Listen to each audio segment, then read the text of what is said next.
Hi, I am going to tell you about grammar. Grammar में शुरुआत से चलते हैं। जो मेन पार्ट है ग्रामर का है वो है नाउन और verb. What is a sentence? Sentence क्या है? Arrangement of words that makes a sense. Sentence arrangement है उन शब्दों का जो एक मीनिंगफुल सेंस बताते हों। So subject and verb and optional words, एक किसी भी सेंटेंस में एक सब्जेक्ट का होना, वर्ब का होना जरूरी है। सब्जेक्ट में mainly we use noun as subject, यानी सब्जेक्ट में नाउन हो सकता है और नाउन के बदले आए शब्द हो सकते हैं। Noun can be placed on the place of subject, या तो नाउन होगा सब्जेक्ट या नाउन के बदले आए हुए कोई भी शब्द। या ग्रामर में नाउन कहते हैं really this is name, name of anything, any place और पर्सन, प्लेस और thing is known as noun. So whatever we see, feel, touch, hear, जो भी चीज हम सेंस ऑर्गन से सेंस कर सकते हैं वो सब कुछ नाउन है। I see a boy, boy is noun. This marker is a noun. This whiteboard is a noun. We feel air, air is noun. This skin is touched, skin is noun. यानी हमारे सामने जो भी दिख रहा है, जो भी महसूस कर रहे हैं हम, whatever we feel and see, that has a name, और उस नाम को ग्रामर में नाउन कहते हैं। कंफ्यूज होने की जरूरत नहीं है। और नाउन के 4 यूजेस हैं। नाउन को सब्जेक्ट के रूप में यूज कर सकते हैं, नाउन को ऑब्जेक्ट के रूप में यूज कर सकते हैं, नाउन को पॉजेसिव केस और इनडायरेक्ट ऑब्जेक्ट के रूप में यूज कर सकते हैं, जो हम आगे आने वाले चैप्टर्स में आपको बताएंगे। Anger, emotion, joy, worry, air, warmth, heat, confidence, light और sunlight, depression, opportunity and oxygen, ये सभी नाउन है। Do you know why it is noun? Because it is name of something. ये किसी ना किसी चीज का नाम है। जैसे डिप्रेशन क्या है? It's a name of a state, एक अवस्था का नाम। ऑक्सीजन क्या है? Name of a gas. Sunlight, name of something what we C.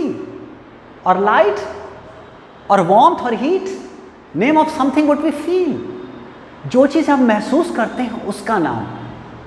So name of everything, anything that we see, feel, hear, taste, these all things are noun. और noun को broadly 2 classification यानी 2 category में classify किया जाता है, countable nouns और uncountable nouns. Countable nouns वो होते हैं जिन्हें हम काउंट कर सकते हैं, लेकिन uncountable noun we cannot count it. So if we can make anything singular to plural, वो countable noun में जाएगा। और countable noun are of 3 kinds. एक तो किसी का नाम, suppose my name is Pratap Manish, तो Pratap Manish, this is a proper noun.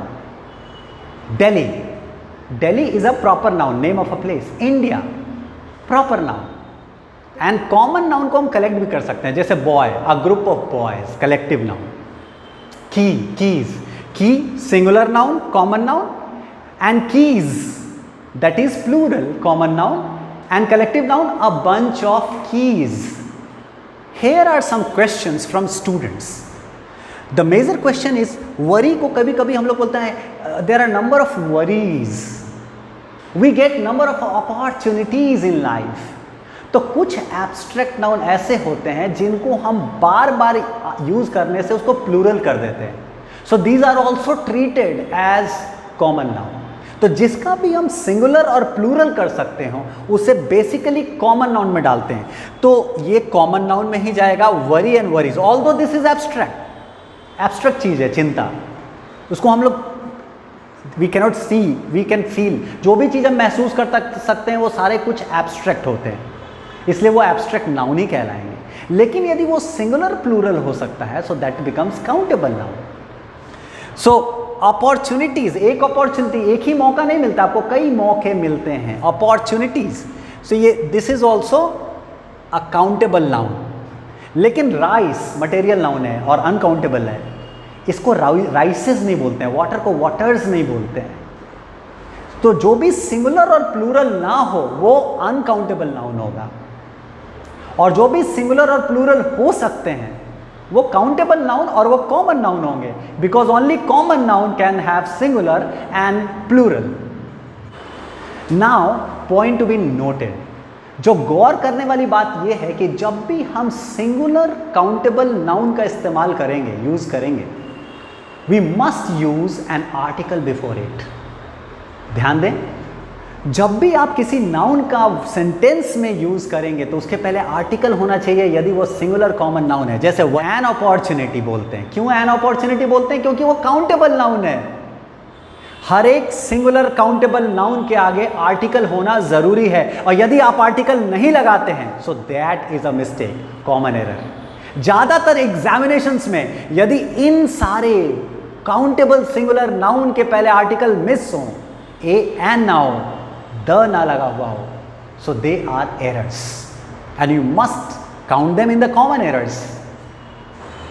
We cannot use two nouns together, दो नाउन को लगातार नहीं यूज कर सकते हैं, और यदि यूज करेंगे तो उनके बीच में या तो प्रीपोजिशन, कंजंक्शन या वर्ब होना जरूरी है। लेकिन पॉजेसिव केस एक्सेप्शन है।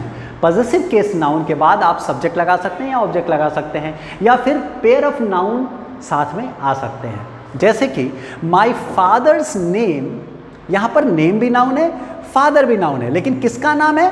Father's. My adjective, my father's name, ये हुआ subject. This is called noun phrase. जब दो तीन शब्द सब्जेक्ट का काम कर रहे होते हैं, they are mostly known as noun phrase. My father's name और इज वर्ब है, मिस्टर उदय प्रताप। तो जब भी his brother's name, his brother's ambition, तो एपिस्ट्रोफे जो इसमें लगता है, इन एपिस्ट्रोफे को बोलते हैं possessive case noun. So possessive case noun is normally comes with an apostrophe. Apostrophe का मतलब होता है हिंदी में का, लाइक सोहन्स गार्डन, यानी सोहन का गार्डन। इसी तरह किसी का राम्स पेन, राम का pen. This is how we do in possessive case noun. Noun can be used as subject, noun can be used in optional word. Noun का पोजीशन कहाँ होता है? नाउन सब्जेक्ट के रूप में इस्तेमाल कर सकते हैं, या तो सब्जेक्ट के पहले भी यूज कर सकते हैं in possessive form. Ram's house, house is noun, house is beautiful. Ram's house, किसका घर? Ram's house is beautiful. So Ram is also noun, this is possessive noun. This is subject house, this is also noun, is verb and beautiful is optional word, that is adjective. तो जब भी दो noun लगातार use करेंगे, या तो वो possessive case noun होगा या तो फिर वो एक पेयर ऑफ नाउन होगा। I wish you have understood. This is Pratap Manish, English language and personality development coach. Thanks for watching this video. Do share, like and subscribe my channel. Have a